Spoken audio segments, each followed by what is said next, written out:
Hello, I'm Mark from Moonstone Publications. Welcome to this overview of some of the stories we've covered over the past week. But first, please hit the subscribe button and share this video with your friends and colleagues. A Supreme Court of Appeal judgment has made it clear that group schemes that do not comply with the definition of a group in the Insurance Act are void.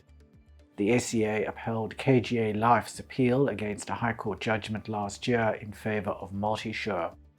The High Court ordered that the intermediary agreement between KGA and MultiSure had been cancelled from September 2021. A key issue in the dispute between the parties is the implication of the change in the definition of a group scheme that resulted from the implementation of the Insurance Act. Bookings are open for Moonstone Compliance's free webinar on the 18th of October. The webinar will equip accountable institutions to follow a risk-based approach to FICA compliance.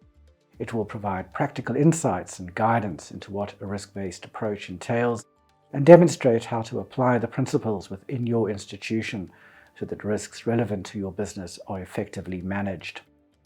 The FAIS Ombud is proposing not to increase its levy in the 2024-25 financial year, while the FSCA has proposed a 6% increase in the levies and fees payable by the entities it supervises. The Ombud's move brings a measure of relief to FSPs with a large number of reps. Although the base levy payable to the Ombud decreased by slightly more than 10% between last year and this year, the rep and KI levy increased by 47%. The nil increase will dampen the special levy payable in the coming financial year. The limit on the compensation the FAIS Ombud can award complainants will increase from 800,000 Rand to 3.5 million Rand in terms of the new rules for the FAIS Ombud's office. The Ombud Council has issued the draft rules for comment. The new rules also refine aspects of the FAIS Ombud's jurisdiction and make procedural improvements based on the Ombud's case handling experience. South Africa's three largest open medical schemes have announced their contribution increases for next year. Bonitas's weighted average increase in gross contributions is 0.6%, lower than that of its strongest competitor, Discovery Health, and 2.7% lower than that of Momentum Health Solutions.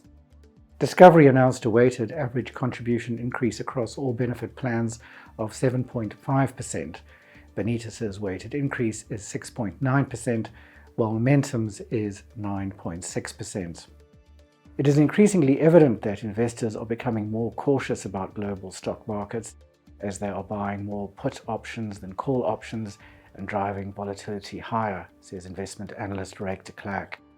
The Chicago Board of Exchange Index put-call ratio is approaching historical averages, signaling a potential increase in the volatility index, indicating a possible derating of US and global stocks. The Road Accident Fund Amendment Bill could have an adverse impact on the medical schemes industry, legal experts say. The proposed changes, such as excluding liability for medical expenses covered by medical schemes, may lead to increased premiums and potentially make medical schemes unaffordable for many members. The bill could also impact the short-term insurance industry by excluding liability in cases where passenger liability insurance covers injuries. This may lead to premium increases and possible exclusions. The Financial Services Tribunal has dismissed a reconsideration application by a former bank employee who was debarred for using blank letters obtained from a municipality to complete the customer's address details. The former FNB employee submitted he had not intended to be dishonest, but was only trying to help the clients. But the tribunal said even if this were true, it was no excuse for his dereliction of duty under the Financial Intelligence Center Act and the FAIS Act.